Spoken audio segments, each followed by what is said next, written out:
Sejam bem-vindos a mais um Conversa Futura, episódio número 9. Sempre com aquele nosso guarda-chuva. Que guerra é essa, meu amigo Saul? Que guerra é essa? Meu amigo Ronaldo, que guerra é essa? Pois é, a gente está avançando nesse futuro e discutindo, né? Tentando achar assim, alguns pontos em comuns. Que guerra é essa, Ronaldo? E aí lá no nosso Instagram, @conversafutura, já veio mais uma perguntinha que eu tenho que te largar como uma bomba aí pra gente debater, que a pergunta é sobre juventude, ainda retomando o nosso episódio sobre a guerra é cringe. E a pergunta era, se na tua opinião, aí Saul, a juventude na atualidade, ela é mais paz e amor ou é uma juventude esperando o momento para pegarem armas e mostrar o seu valor? Ó, bela pergunta, hein? Bela pergunta. Olha, eu acho que tem um pouco dos dois, mas eu acho que a proporção maior ainda é paz e amor, né? Eu acho que já existe um sistema pronto, as gerações que já chegaram a ocupar posições, principalmente posições políticas, e tem essa questão muito forte aí da guerra, da defesa da soberania, dos seus interesses. E essa geração, ela me parece que ela não é tão afeta a isso em função de algumas características dela. Primeiro e mais importante é aquela história aí de não gostar muito, né, de receber ordens. Então já começa por aí. É aquela geração que a gente pode olhar, por exemplo, no mercado de trabalho, essa alta rotatividade. Uma geração que ela chega num lugar, trabalhei 1 ano, 2 anos, não estou feliz ali, né? Uma geração hedonista, não estou conseguindo ter prazer naquilo, eu vou para outro lugar. Então, totalmente diferente de outras gerações, por exemplo, a geração X, que a ideia era, para mim, o mais bonito é, comecei nesse trabalho e passei a vida inteira nesse trabalho. Tinha uma única profissão, um único trabalho, às vezes uma única empresa. Então, essa geração, quando tu entra dentro de um sistema, vamos supor, hierárquico, né, com disciplina, e que tu pensa uma carreira a vida inteira ali dentro, olha, eu não sei se essa geração seria uma geração que poderia comportar isso.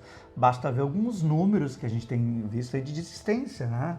Até eu me lembro algum da FAB, só esse ano, vários pilotos da FAB pediram para sair, né? Foram para a iniciativa privada, por vários motivos, tá? Mas também já mostra esse viés. Olha só, eu planejei uma carreira inteira aqui, mas daqui a pouquinho não estou legal aqui. Surgiu uma oportunidade melhor, vou para ela. Então essa ideia dela querer ter prazer nas coisas, querer estar feliz ali, eu acho que num contexto de guerra, ela ia optar muito mais pelo paz e amor do que pela aquela história, né? De opa, vamos lá, né? Vamos até onde der, vamos para a guerra, vamos lutar, vamos entregar tudo que eu posso. Eu acho que ela estaria mais por paz e amor. Claro que eu estou falando aqui, eu acho que o percentual, a maioria, teria esse posicionamento. E teria uma parcela que não, né? Aquela parcela que sim, vai sentir até, entre aspas, um certo prazer em ir para a guerra. Tu sabe que agora me lembrou até uma conversa que nós já tivemos, mas uma matéria que tu me mandou, inclusive, sobre o recrutamento das pessoas mais velhas, acima de 60 anos. Sim. Então, isso também pode nos levar a uma conjectura que leva para esse ponto, né? Será que os próximos campos de batalha serão os campos dos mais velhos? Exército 40, 50, 60 anos? Porque nós não teremos jovens engajados com isso? Para onde que seria isso, né? Será que estamos prestes a frontes de batalhas dos mais velhos? Eu não tenho dúvida disso. Essa reportagem fala, né, da Ucrânia, né, que agora a ideia é pessoas de 60 anos podem se alistar, né? Só que esse é o primeiro momento, então, podem se alistar. Daqui a pouquinho vai entrar aí, vai ser uma mudança, não é o pode, né? Você deve, daqui a pouquinho você é obrigado a fazer isso. É mais ou menos essa a ideia, né? De colocar pessoas acima de 60 anos trabalhando, né, em funções militares. Não significa que essas pessoas vão para o front, né? E olha só, não que uma pessoa de 60 anos hoje não consiga, né, ter alguma função dentro do front. Mas no primeiro momento o discurso é esse, né? Você se alista, vai fazer um teste físico, a gente vai ver o histórico da tua vida, ver onde é melhor te colocar, que posição a gente vai te colocar, no que, se tu não perdeu a tua capacidade de aprender até os 60 anos, onde é que eu posso te qualificar para que tu consiga exercer uma função dentro da guerra. Essa é uma. Né? Outra é ir para o front mesmo. Olha só, tu vai aprender a operar drones e tu vai fazer tal coisa dentro do front. Então acho que isso Claro que a gente está falando de 60 anos, mas eu estou falando também de pessoas de 30, 40, 50 anos para cima. Eu acho que essa geração, ela vê mais um sentido na guerra. Eu acho que aquilo que a gente falou em episódios passados, né, aquela motivação, aquelas narrativas que um país cria quando ele quer motivar a sua população a entrar num conflito, a lutar, né, em defesa de alguma coisa. Eu acho que essa geração, ela aceita mais essa narrativa, né, ela já faz alguns balanços assim, e então eu acho que, olha, independente de qualquer país hoje, não se descarta a hipótese de pessoas acima de 50 anos estar participando da guerra de forma assim efetiva, real. Então talvez vamos ter um aumento da idade média dos exércitos, né? Que loucura. Isso é uma novidade a nível histórico total, assim, uma guerra entre povos mais velhos, e isso também acaba conectando com toda a questão demográfica do planeta, que futuramente a gente pode vir a discutir também, né? Mas eu acho que hoje eu tô mais por um joguinho. Opa! Um truco, um pife. Ai, sou parceiro pro truco. Uma canastra. Também. Um Uno. Tem um Uno. Não, Uno não tá legal, né? Não, Uno, daqui a pouco nós vamos falar de governo único, governo mundial. Uno não é um bom. Se fosse uma coisa mais multi, né? Com certeza. Então, para te vir para o nosso episódio, que tem um nome bem chamativo, o Jogo da Morte, vamos lá para o nosso texto de introdução? Vamos lá.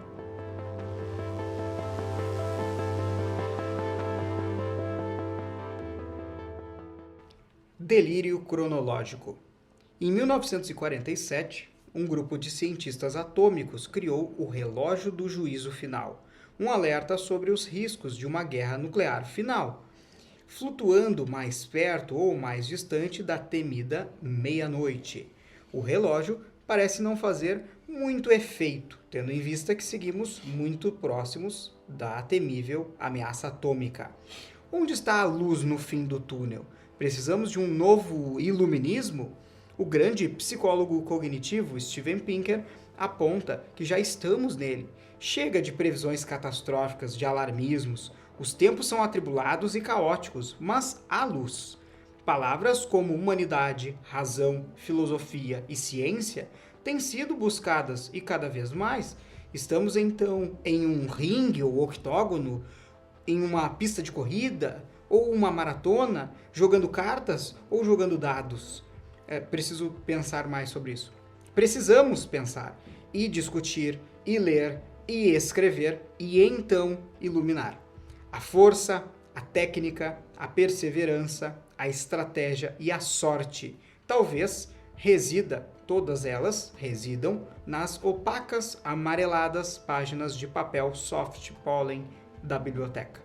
E com a leveza de um grão de pólen, reduziremos com as palavras os delírios do nosso tempo. Tomara que ainda haja tempo.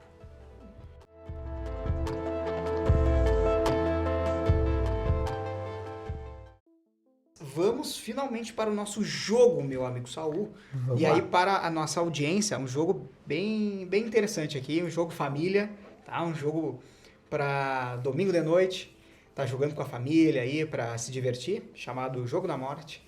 E o nosso jogo é muito simples, nós temos aí 25 minutos. E nesses próximos minutos, nós vamos estabelecer um ano qualquer. E neste jogo, nós previamente anotamos 10 possíveis fatos, possíveis, prováveis, talvez improváveis, que devem influenciar o nosso mundo daqui para frente. 10 fatos. Cada um de nós tem 10 aqui na mesa. Além desses 10, cada um tem 2 cartas. Uma é uma carta coringa, em que tu pode inventar um fato que tu não tinha antes, e o outro é uma carta de bloqueio. Porque se um citar um fato que o outro acha muito esdrúxulo, impossível, aí ele pode bloquear esse fato na nossa linha do tempo. Então, a partir de agora, construiremos uma linha do tempo do que vem por aí. Vamos ver o que vai sair, né? A audiência tão ansiosa, e lembrando, Conversa Futura, o programa contraindicado para ansiosos, a audiência ansiosa para saber o que vai dar e nós mais ansiosos ainda. Temos aqui na parede um mapa mundi, para já ir olhando para esse mapa e identificando, vamos para aí, vamos para cá, o que vai acontecer. E eu quero deixar claro que eu fui informado desse jogo neste momento. Não sei se eu estou preparado para o jogo, mas vamos lá. Então vamos. O nosso ano, nós estamos em 2025. Quero começar. Vai lá. Saul, então, tu tem a ficha de início. Vou te dar essa facilidade aí.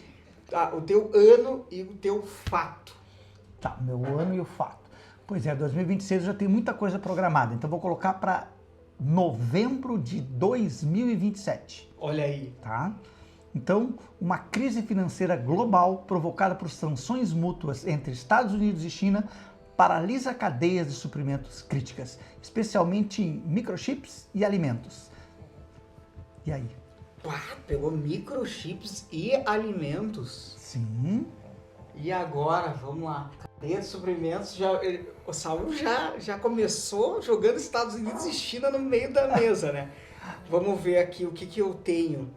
Eu acho que essa cadeia de suprimentos paralisada geraria um caos em que em abril já, verão no hemisfério norte, começando, né? Indo para uma parte mais quente, então não é verão ainda, mas ficando um pouco mais quente, cada vez mais. Talvez eu escolheria assim, ó, maio de 2028, a Rússia anexa a Ucrânia até ali a região do rio Dnipro, que é o rio aí, para o nosso ouvinte saber, que divide a Ucrânia no meio.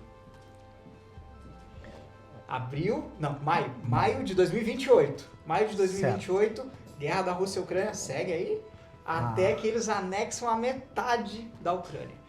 Bom, então sigo daí, né? Anexando a metade da Ucrânia. Até lá, a OTAN, que começou esse ano, que já avisou que vai aumentar a quantidade de verba para poder reforçar mais a sua capacidade bélica, além de todo um apoio dos Estados Unidos que, dentro desse contexto, iria ficar do lado da União Europeia, da OTAN, óbvio, né? Eu acho que a gente teria já o início, tu falou em maio, junho, julho, agosto do mesmo ano, acho que viriam as retaliações. Essas retaliações seriam, né, ataque da OTAN à Rússia. E olha, ataque da OTAN a Moscou. Então seria aquele ataque assim, ó, vamos pro tudo ou nada. Então, ó, Moscou é atacada pelas forças da OTAN, claro, apoiada pelos Estados Unidos. Em agosto de 2028. Poxa vida. Vocês estão ouvindo, minha querida audiência, eu vim de sangue doce aqui. O Saul veio armado até os dentes aqui, né? Então, aí em um ataque da OTAN, então eu fico pensando, atenções todas voltadas pós-crise ou no meio ainda de uma crise, para mim, tempestade perfeita, em que em fevereiro de 2029, Coreia do Norte ataca a Coreia do Sul como uma forma de demonstrar poder militar, buscando uma anexação, já desestabilizando aquela região com apoio chinês. Já para dar uma desestabilizada, talvez já prenunciando, vamos desestabilizar primeiro, que estando mais instável, eu anexo Taiwan, daí no caso chinês. Tá? Então, fevereiro de 2029, Coreia do Norte ataca diretamente Coreia do Sul. Pois é, aí eu acho que, questão de alguns meses, a China iria sim atacar Taiwan. Tá? Então, a China considera Taiwan uma província rebelde até aquele momento. Tá? E uma tentativa independente, ela vai tentar dominar Taiwan. E aí seria o estupim para um conflito global. Porque já temos nesse contexto, guerra na Europa, Rússia e OTAN, temos na Ásia, Coreia do Norte versus Coreia do Sul, e agora a China. E olha, nesses últimos anos a China vem crescendo, uma escalada gigantesca na questão bélica, e ela já vai estar totalmente reforçada para defender o interesse dela no Mar do Sul da China. Então, China anexa Taiwan. Olha aí, meu Deus. Ali já estamos... maio de 2029. Logo em seguida? Logo em seguida. Logo em seguida. Vamos ver, em maio de 2029, então há uma anexação da China para Taiwan. Acredito que na sequência, ainda nesse embate, imagino um pouco mais distante, OTAN-Rússia, acredito que na sequência, vamos ver aqui, aproveitando esse vácuo em 2000 e... Vamos pegar assim, dezembro de 2029, inverno talvez... Não, inverno não é um bom momento para campanhas do norte. Então eu colocaria de novo, talvez... Bom, mas o inverno pro lado de lá... Bom, cheguei na minha conclusão aqui, ó. Novembro de 2029, Rússia, a partir de Belarus, invade a Lituânia. Então ali, naquela região que tem... Lituânia tem fronteira com Kaliningrado, aquele território russo encravado lá na Europa. Então, quase que meio na estratégia a Ucrânia. Já conseguiu dominar metade. O rio Dnipro fica de cara para Kiev. Então, já conseguiram baixar todas as defesas ucranianas ali. Estão nesse contato mais distante com a OTAN. E aí, tem uma invasão de fato à Lituânia, criando um corredor da Rússia até Kaliningrado. Perfeito. Isso então, quanto? 2029? Isso. No mês de... Vamos botar novembro de 2029. Bom, o que estaria acontecendo? Já temos 2 focos de conflito mundial. Né? Acho que regiões como o Ártico, por exemplo, se tornariam fundamentais para a Rússia se defender de um possível ataque americano. Lembrando que os Estados Unidos, no momento que a China invade Taiwan, os Estados Unidos entra no conflito. Né? Entra no conflito muito mais, já estava na Europa em função da OTAN, e agora ele entra muito mais em defesa de Taiwan. Então, nós já temos o Ártico, de certa forma, bloqueio da Rússia ali, os Estados Unidos também naquela região do Alasca vai se reforçar, e ali nós vamos ter conflitos, principalmente mísseis, né? Mísseis. Então, o que a gente vai ter aqui? A gente vai ter a China intensificando suas ações militares no Mar do Sul da China, né? E, neste momento, o fato mais importante que eu acho que poderia acontecer aqui é os Estados Unidos vai bombardear a Rússia. Agora não é a OTAN, agora é os Estados Unidos. E pela primeira vez vai usar uma arma nuclear. Calma aí, Sal. Aqui eu vou usar minha carta de bloqueio para bloquear uma parte aqui, que é a arma nuclear. Essa aí eu vou bloquear. Eu acho que esse cenário aí vai, mas vou bloquear essa arma nuclear, porque senão acaba o jogo. Sabe? E aí vou adicionar que isso seria, eu joguei em novembro de 2029, né? E esse ataque seria... em janeiro de 2030, porque tu pega ali o inverno russo, né? Difícil atacar a Rússia no inverno.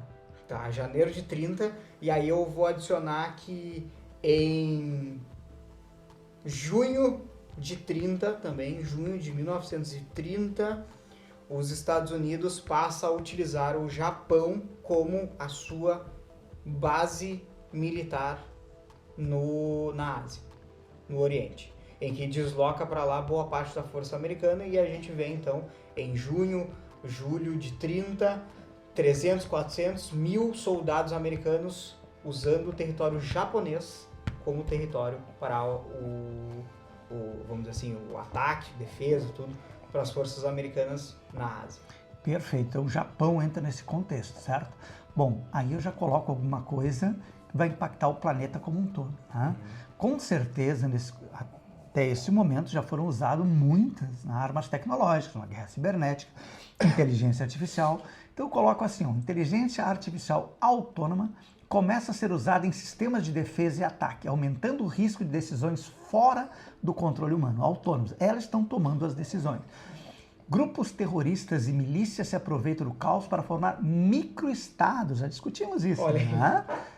Então, e diante disso, desse risco de aniquilação total, o Papa, líderes religiosos, islâmicos, budistas, além de chefes de estados, empresários, convocam uma conferência de paz global, secreta num território neutro. Vou escolher esse território, Suíça. Suíça, eu achei que tu ia dizer Brasil. Aí, vamos lá, isso, nós estamos em 2030, junho, depois de junho, isso, que mês? Eu acho que Setembro, outubro. Ó, eu coloquei duas coisas aí na mesa. Coloquei a IA e coloquei alguém tentando fazer a paz. Um em setembro, um em outubro, então. Começou em 2027, nós estamos Isso, 30. 30. Em outubro de 30. Outubro de 30. Outubro de 2030. Aí... Outubro de 30 me lembrou a avenida aqui em Porto Alegre, 24 de outubro, que é de 1930. Olha aí, ganhar essa de graça aí, audiência. Que tem a ver com a Revolução de 1930 aí.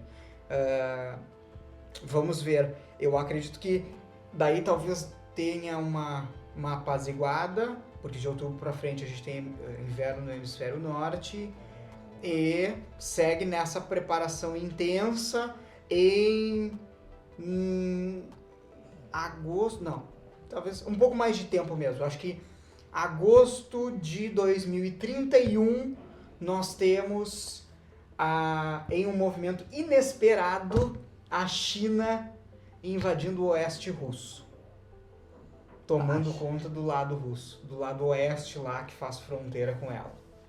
Aí tomando aquele território gigantesco que a Rússia já está começando a ter problemas, porque uma coisa é a frente de guerra com a Ucrânia, outra coisa é a OTAN de um lado, Estados Unidos do outro, e eu acredito que a China talvez aproveitaria e anexaria uma parte do oeste russo.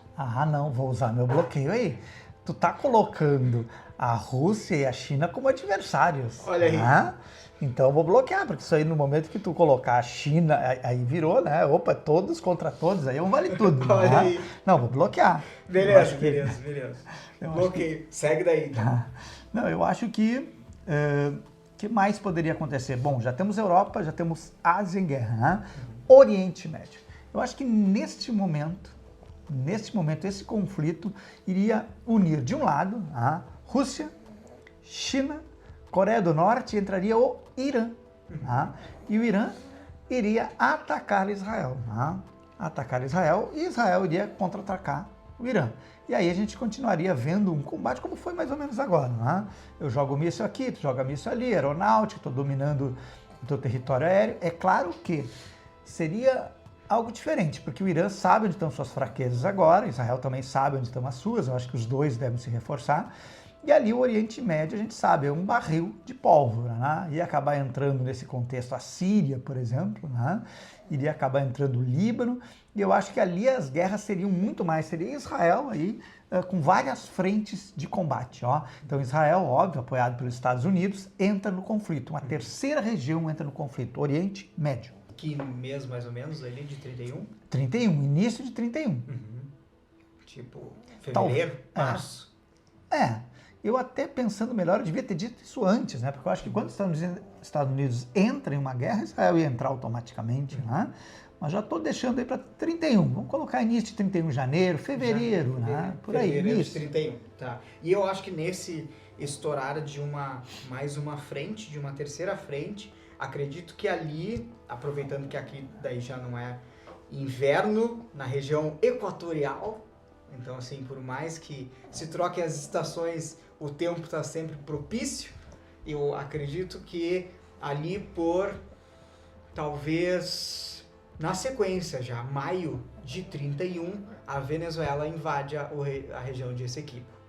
Venezuela, ignorando total o Brasil, que está nesse foco lá de negociações, tentar apaziguar aí as coisas, passa pelo território brasileiro, sabe-se lá que governante faz vista grossa e anexa, ou pelo menos começa um conflito direto com a Guiana. Pois é. Então isso, maio de 2031. Aí nesse momento, eu acho que vai acontecer uma radicalização política e o colapso da diplomacia internacional. No momento que o Brasil não consegue evitar que a Venezuela passe por seu território para invadir a Guiana, e o que a diplomacia brasileira faz? Fica somente no campo diplomático. Então, por que isso importa? Porque com o crescimento do extremismo, muitos governos vão ignorar tratados e instituições e vão aumentar a imprevisibilidade global. Então, nesse momento que nós temos um cenário onde ninguém mais conversa com ninguém, a diplomacia perdeu seu sentido no momento que mais se precisa dela. Em que mês tu colocaria isso? Estamos falando já em fevereiro. Acontece uma coisa em janeiro? Essequibo em janeiro? Não, Essequibo em... Vamos botar em maio. Junho? Junho? Sim, porque o Brasil teria que reagir naquele primeiro momento, não reage. Né? E aí a gente já sabe, Venezuela vai também entrar num bloco, e aí que a gente está falando, né? A gente está falando da criação de alianças, de blocos. Junho de 31.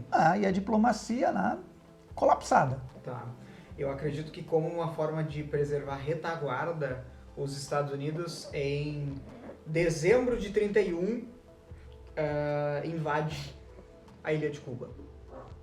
Invade a ilha de Cuba para evitar que haja qualquer aproximação. Quem invade? Estados Unidos. Estados Unidos toma o controle da ilha de Cuba para evitar que haja, então, qualquer tipo de posicionamento de adversários ali na região, então, do Golfo do México, da saída para o Oceano Atlântico, tendo em vista o suporte que ele precisa ir dando para a Europa, por esse lado, e também evitando qualquer ingresso aí por conta de ter a Venezuela também num conflito, e daqui a pouco a Venezuela se tornando um espaço que vai dar suporte para Cuba para ataques mais certeiros contra os Estados Unidos. Então, por isso, acredito que os Estados Unidos invadiria a ilha de Cuba.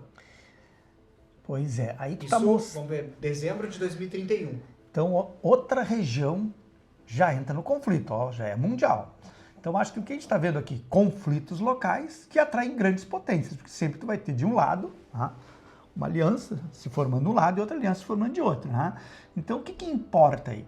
Essas guerras regionais, como Israel e Irã, outra, Paquistão, poderia ser aí, Índia e Paquistão poderiam entrar nesse conflito também, Coreia do Norte, Coreia do Sul, podem arrastar potências e alianças militares, e aí o surgimento de um bloco, e surge esse bloco. Então, do lado, um bloco coordenado pela China, pela Rússia, mas agora sim um bloco efetivado no papel, com aliança, troca militar, etc, etc. De um lado, um bloco liderado pela China e Rússia, do outro lado, liderado pelos Estados Unidos e a União Europeia, a OTAN. Pronto. Acho que chegamos num cenário que o Brasil ainda não entrou nessa guerra, porque o Brasil, o que está fazendo? Fornecendo alimento para todo mundo. O Brasil, quando a gente teve a Primeira Guerra e a Segunda Guerra, nossa indústria, nossa economia deu um salto. E de novo a gente está nesse patamar aí, mantendo aquele discurso de diplomacia, não conseguindo resolver nada com a diplomacia, mas vendendo alimento, apoiando logística aí neste momento dos dois lados. Apoio logística tanto dos Estados Unidos quanto do bloco da China. Isso, então, dezembro de 31, e aí a formação, ou melhor, a formalização desse bloco seria? Sim. Seria, eu acho que final de 31, dezembro de 31, virada do ano para 32. Ali, ó. Imagina. Virada do ano para 32. E aí eu acredito que 1932, vamos ver, nós teremos eleições municipais que seriam aqui, ou seja, eu acredito que no meio desse conflito, um futuro governo, ele chegaria em 2030, 2032 meio caótico, e aí a Venezuela passou pelo território brasileiro, já começa a perder credibilidade, e acredito que em junho de 2032 o Brasil cai novamente em um regime de exceção, em uma ditadura civil-militar. Que data?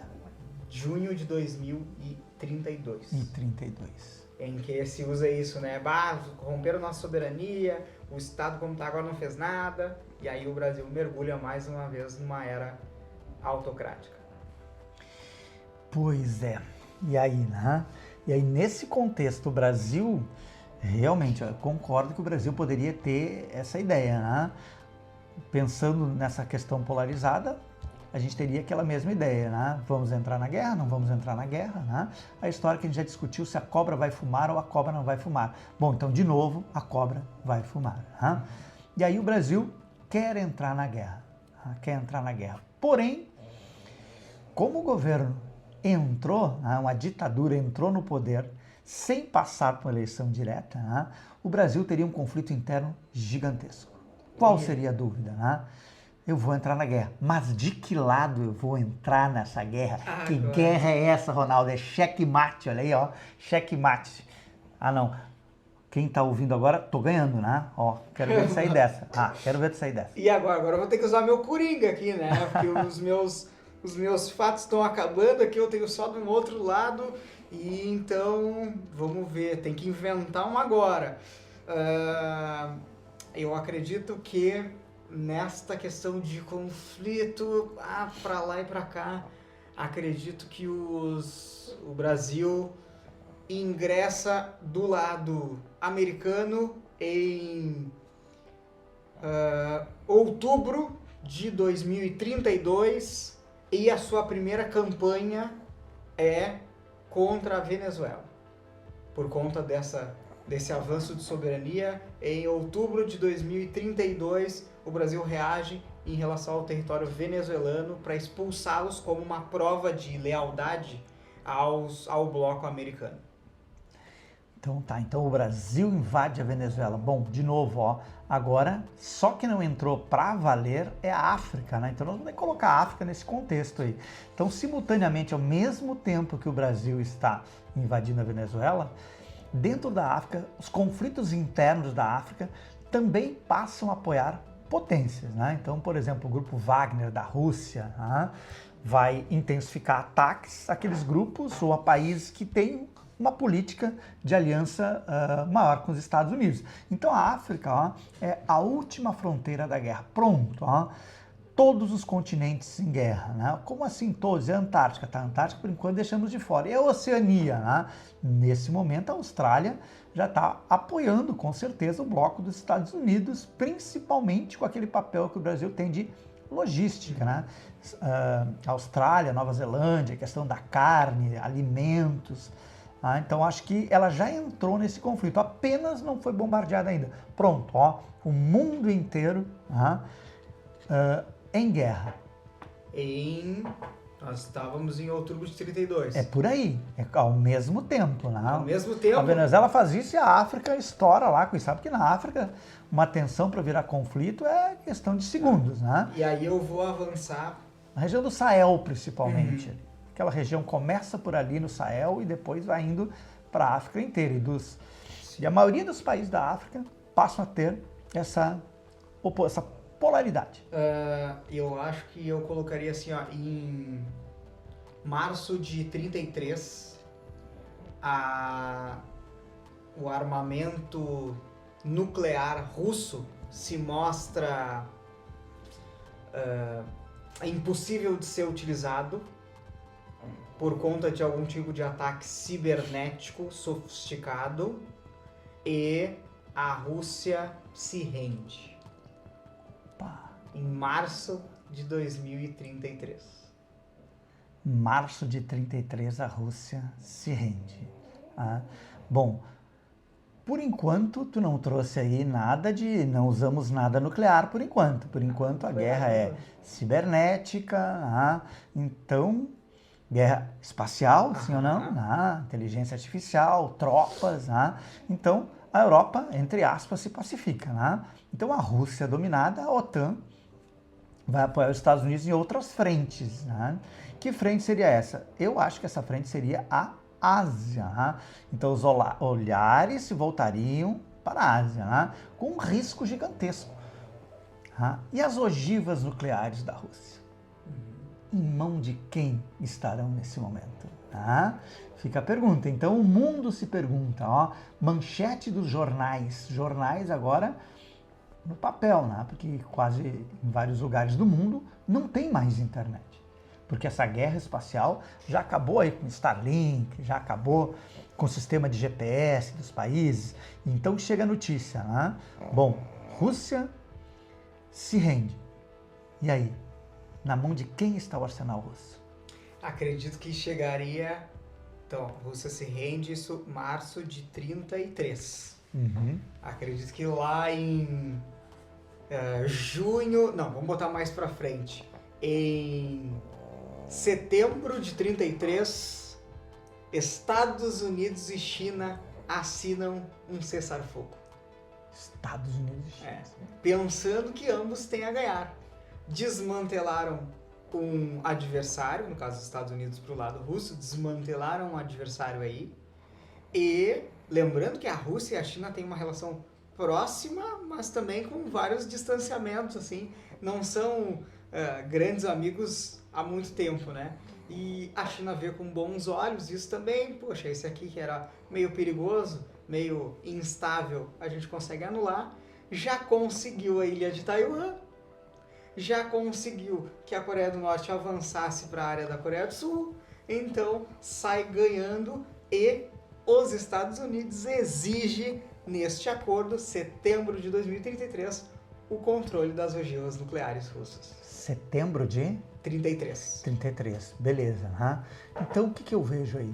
Eu vejo que quase todo mundo começa a entrar em paz, né? Entre aspas, essa paz. Irã, Iraque, Síria, Irã, aqui também na América, né? Só um país ainda resiste, que a gente não tinha falado nele, a Índia. Né? A Índia ainda resiste porque não concorda com algumas configurações, como, por exemplo, né, a China, né, o poder que a China vai ter a partir desse tratado de paz. E o que acontece? Né? Em 2035, olha o salto que eu estou dando, né? Uma trégua armada é assinada após ataques nucleares a Nova Delhi. Né? Ó, não ia deixar de jogar uma bombinha nuclear aí. Né? Foi assim que terminou a segunda, vamos terminar a terceira assim também. Né? Então, isso cria revoltas populares globais. A guerra já tinha acabado. Por que se jogou essa bomba atômica em Nova Delhi? Né? E grandes potências estão economicamente e militarmente exauridas. A ONU é dissolvida e surge a Coalizão de Povos Soberanos, a CPS, né? Com foco na soberania ecológica e tecnológica, né? Claro. E aí, 2036, começam os julgamentos internacionais que são realizados por crimes de guerra e uso de inteligência artificial armamentista. O planeta fica dividido em 5 grandes blocos geopolíticos, muito mais autônomos, né, tecnologicamente, descentralizados. As cidades são reconstruídas com foco em resiliência climática, descentralização energética. As criptomoedas lastreadas em recursos naturais substituem o dólar como padrão monetário global. E o mundo tenta aí, de novo, né, uma reconstrução após um colapso. Olha aí, essa finalização tu não esperava. O Saul deixou o coringa dele pro final, levantou Claro. Aqui, agora tu vai ver o que eu vou te trazer. Então, essa é a nossa reconfiguração global. Bah, cheguei a suar aqui, Saul. Não, olha, eu gostei desse jogo aí, eu tenho que jogar mais vezes. Olha aí, ó. Fica aí um jogo da família brasileira, como o pessoal acabou de notar.